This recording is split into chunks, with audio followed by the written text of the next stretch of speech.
103.3 WJOD. My name is Steve Pulaski. My next guest was the winner of the first season of the USA Network show Nashville Star back in 2003. From there, his major label debut album produced a couple of wonderful singles and helped pour out The Rain, Lacey's song, and Sweet Southern Comfort. He continues to write and tour across the country with a new album on the horizon in 2026. He is country singer-songwriter Buddy Jewell. How are you today, buddy? I am blessed. Thanks for asking, man. Humor my audience briefly, buddy. When was the last time you were in Iowa?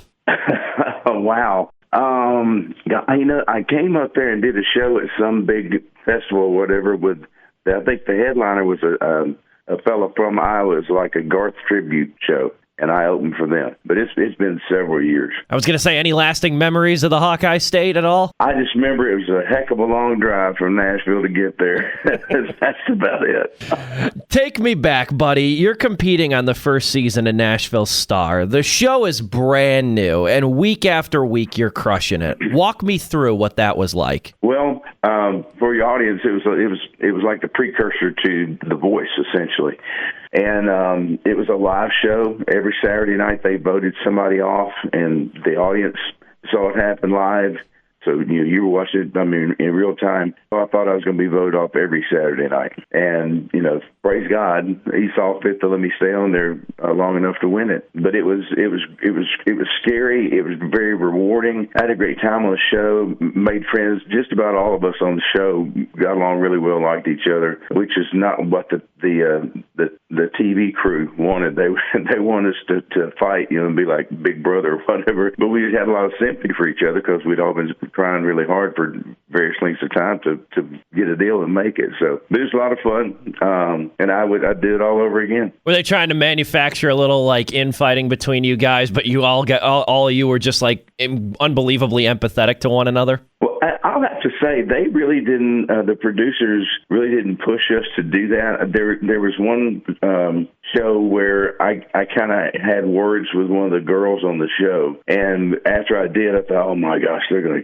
kick me off the show. And one of the producers pulled me aside because I was really worried about it, and he had found out, and he pulled me aside and said, "Hey, no, we actually wish you guys had more of those moments. It makes for good TV." So anyway.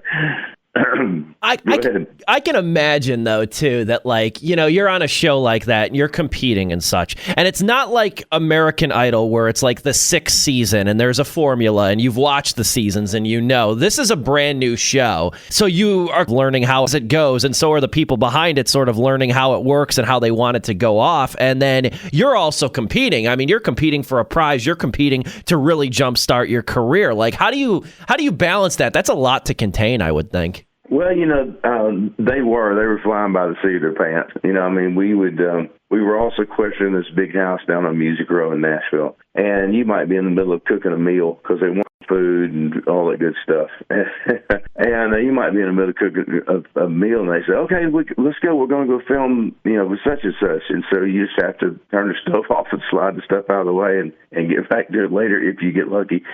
But it was very rewarding. It was fly by the seat of your pants, which made it even more exciting for me, because I'd been in town for 10 years prior to the show coming, and it was just, I was just delighted to get a shot for people to hear my music. So it all worked out great. When you won Nashville Star, you were 41 years old. You had been making music and performing long before that, too. But your break came later than a lot of other artists in country music. Do you feel that helped you or hindered you, buddy? I think it hindered me. I know it hindered me. I got told more than once that I was, too old, too ugly, too fat, whatever, and that I didn't look like a star and things like that. And, of course, I'm looking around at some of the stars going, well, that guy's not going to make it on the front of GQ either, So it's kind of hard to balance all that. I just need God to give me a talent, and I really felt like that he, wanted me to do something more with it than just sing and do studio work. I was one of the most busiest. Probably was the busiest male studio singer in town there for a better part of 8 years. I did that 8-9 years before the TV show came along. It helped prepare me, but yeah, it definitely hindered me for sure. This might be a little bit minute and in the weeds and stuff, but being older, did it make you feel like maybe you were a little bit more versed in like label politics, contracts, or that sort of thing? Like what to look out for, any potential red flags that younger artists might miss? Well, I was very lucky. I had made friends with a few of the artists. You know, I sang demos for guys like Larry Stewart, the lead singer for Restless Heart, and Michael Peterson, and Lori White. Several different artists that were writers, and they all kind of gave me a little, just along the way, even before the show came along. You know, hey, if you get a deal, you know, don't do this, or, you know, be sure to, you know, read everything twice, take it to an attorney if you're signing something. You know, but just a lot of it is just common sense. Your major label debut album, great album too, technically your third, Buddy Jewell, was recorded in just 10 days with the help of Clint Black. How the hell do you record an album in under 2 weeks, Buddy? Well, obviously had the best musicians in Nashville played on that, and Clint was great in the studio, and we were still friends. He was a great guy. Really enjoyed working with him. I've no doubt that the time I spent doing studio work, I sang on over 4,000 demonstration recordings for people to play for record labels and managers, hoping that, you know, George Strait or Clint or somebody like that would take the recording I had made and like it up, they made their own. And so me, you know, that's had a lot of studio experience. So we actually would have been done earlier, but Clint made me take a day off. I mean, there were a lot of times when I was working as a studio singer, I might record 10 songs in a day. And I remember getting in the studio with Clint, and I can't remember the first day I had, you know, the better part of, I guess, the half of the album done, and he made me take off. And I said, no, we can you know, we can do some more work. I'm not tired. And he said, no, you take off and we come back tomorrow. So he made me, you know, essentially take a day off. We'd have gotten it done earlier. But it was just that I had written some Help Right the Rain when I played it on the show. My little website went nuts, and so I'd written a few songs that I felt like were radio worthy, and the A&R department there at Sony Columbia did a great job of, you know, playing stuff for me, and it was nonstop meetings, and then going, you know, doing radio and TV and magazines, and it was tough 2 weeks, but we pulled it off, man. Did you really feel the sense of urgency to release something after you won Nashville Star too? I chatted with Justin Guarini, who was the runner-up of the first season of American Idol a while back too, and one of the things famously that kind of hindered him too was the fact that it took so long for his album to come out after he was the runner-up of American Idol. So after you won, you want to celebrate, but did you feel that sense of urgency too? You know, that really never occurred to me. Because I knew Sony said, you know, let's get in the studio and record. So somebody there was smart enough to think, you know, hey, we need to go ahead and get this out while he's still hot. You know, Help Right the Rain was when they released it on, I won the show on May 3rd. They released a song on Monday morning, May 5th, electronically, and it was an instant hit, and it started climbing the charts. And that probably had them speed up the process as well. They wanted to get something out people could buy. But it really never occurred to me that we needed to hurry up and get it done. I was raring to go, and I've been, like I said, I was 41 years old. I was ready to make a record and see what it would do, you know. He's country singer-songwriter Buddy Jewell. Grateful for your time today, Buddy. On Nashville Star, you competed alongside Miranda Lambert. She was even on your album after the show, too. What were your initial impressions of Miranda? Well, I honestly thought that she or one of the younger guys would win the show. You know, she's a beautiful little gal, you know, really good singer. I didn't have a whole lot of interactions with her on the show, but the record label came to me. They knew they were going to sign her after I won. I'm sure they were hoping she would win, but, you know, America messed that up. And anyway, they came in and said, hey, we're going to sign Miranda to a deal. Would you mind doing a duet with her on your record so we can kind of keep her name out there? And I was happy to do that. And I knew she, you know, loves, you know, classic country music, and so I picked the Merle Haggard song that we did together, and Clint did a great job of putting together as a duet. Do you guys stay in touch? Me and Clint, yes. But I haven't seen or talked to Miranda in many, many years. So your follow-up to Buddy Jewell, Times Like These, is also a great album, too. Why do you think it did not have the success of your debut? Well, I've got my own opinions about some of that. I don't think the record label really got behind the record. I can tell you, I know they didn't. They didn't press. From my understanding, they pressed less than 2,000 200,000 copies of it. The first record they did, the first pressing was like 700,000 records. And when I saw that they'd only pressed 183,000 copies of the record, I told my manager, I said, this is not good. And so they never got behind it. Yeah, this is the way I look at it. You said you've been working on new material for an album to be released next year, Buddy. What have you got in store? I'm excited for it.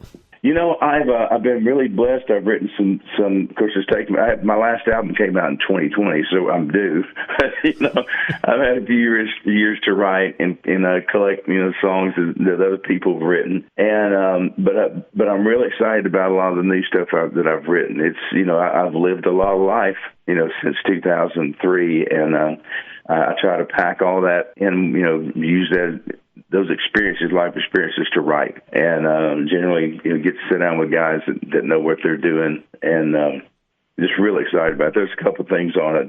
This one song that I wrote with my friend Charlie Allen and Johnny Garcia is called "A Lot Like Me." I think is going to make a big impact. We'll see. It's all in God's hands.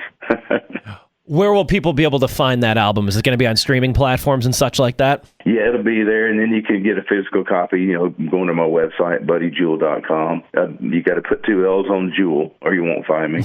But, there'll be physical copies for sale there, and, of course, at my shows. But digitally, it'll be out on every music service, every platform you can imagine. That website, buddydjewell.com, 2 L's in Jewel, buddydjewell.com. You grew up in Arkansas, Buddy. How did that area and the South in general shape your love of music as a young kid? Well, I spent most of my time growing up in a little town called Osceola, and it was on the Mississippi River, about an hour north of Memphis. My mom and dad were born and raised. They actually were raised in Dias, Arkansas, which is where Johnny came. In fact, they grew up the Cash family, Johnny Cash family, there in Dias, and so I was influenced real early on by Johnny Cash, because he was just a household name by then to everybody, but especially that part of the country. And my dad was a big influence on my music taste, because he loved guys like Johnny and Marty Robbins, Johnny Horton, Don Williams, people like that. But it was a rural community. There was a big, still is, American greeting card plant there that just about everybody in town, if you didn't work there, somebody in your family did. But other than that, it was a lot of farming, cotton, soybeans, stuff like that, and just a real simple, easy kind of life for me. I grew up in that little town and was blessed. It's back, a time when your mom and dad didn't worry if you were outside playing after dark about somebody coming by and hurting you or doing something stupid. And it was a great time to be alive and to be growing up. The internet's lied to me before, Buddy, so confirm or deny this. I read that you owned and operated a donut shop in Nashville for a few years. True or false? My wife and her best friend started that donut shop, and I pitched in to help as much as I could. And so we had a thing called Peace, Love, and Little Donuts. It's a chain out of Pittsburgh, and had that for a couple of years, and then we had it in a bad location, and it took me and my wife. We worked our arenas. I've never worked so hard than I did when we had the donut shop. It was very rewarding. It came at a time in my life when I needed to spend a lot of time with my wife, and it worked out great as far as I'm concerned. We lost the business, but we kept our marriage alive, and that was the main thing. What was your go-to donut at the shop? Well, it was new back then, but it's maple bacon donut was really good. You get kind of tired of eating them after a while. Every day you walked out there smelling like a donut shop. I remember we were going through Burger King one day, and the little girl inside Burger King said, "I can smell donuts coming out and off of me and out of my car into Burger King." So, you weren't going to sneak up on anybody if you'd been in the shop for any amount of time, The rapper Biggie Smalls, one of his commandments was you never get high off your own supply. That sounds like this case right here. Well, yeah, that sounds like a good way to look at it. In your estimation, Buddy, is it easier or tougher to start a music career today than it was for you in the late 90s and early aughts? I don't, in some sense, because of digital, music, it's easier because the great thing is, you can go out and you can become a TikTok star or people, pick up on your music on the internet. So in that sense, it's easier, but also because it's easier, there's so much more competition out there. So in a sense, it's really kind of the same. It's a hard thing to get people's attention. Back in the day, getting a record deal was the big thing, and nowadays it's not as important to have a major label behind you because of all the things you can do on your own, or you have a team that helps you out. So it's exciting. I really enjoy it, and you have to kind of learn and change with the times. So I've done my best to adapt. What else should people know about Buddy Jewell? Oh my gosh. Well, I'm a lot more grounded than I was when I came off that show. Wiser. I've got grandbabies now. I enjoy being home a lot more than I used to. I was telling somebody the other day. I said, I miss being out on the road as much as I was. It was mainly because of the people around me. But I'm just proud. Just praise God. It's been 22 years since that TV show, and I still get paid to put a cowboy hat on and sing all over the world. So just very blessed. My relationship with my family and with Jesus is so much better than it was 20-something years ago. So as far as I'm concerned, it's all worked out great. Lastly, I know there's probably at least one person wondering, so I want to ask this question too. How's Lacey doing? What's she up to? I'm actually at Lacey's house right now. She turned 32 back on November the 1st. She's got two beautiful little girls, Harper and Summer. And Harper just turned 4. Summer is 17 months or whatever. And then both my boys, Buddy and Joshua, they have a child apiece. Buddy's got my oldest granddaughter, Phoenix, and Joshua, the youngest. Our youngest is our only grandson. His name's Austin. But she's doing great. She married a fantastic guy, a great Christian guy, hard worker, and man, they're living a life. There's struggles here and there, like we all have, but I'm really proud of her and her husband Brian and everything. They're doing a great job raising the girls, and I couldn't be happier with it. That sounds wonderful. You deserve the success, both career and family, buddy. I think that Lacey should get together with Rodney Atkins' son, the subject of the song "Watching You." I think those two need to be on a podcast and talk about kids of famous country songs. That's a good idea. I'll run it by her. She's a pretty busy mom.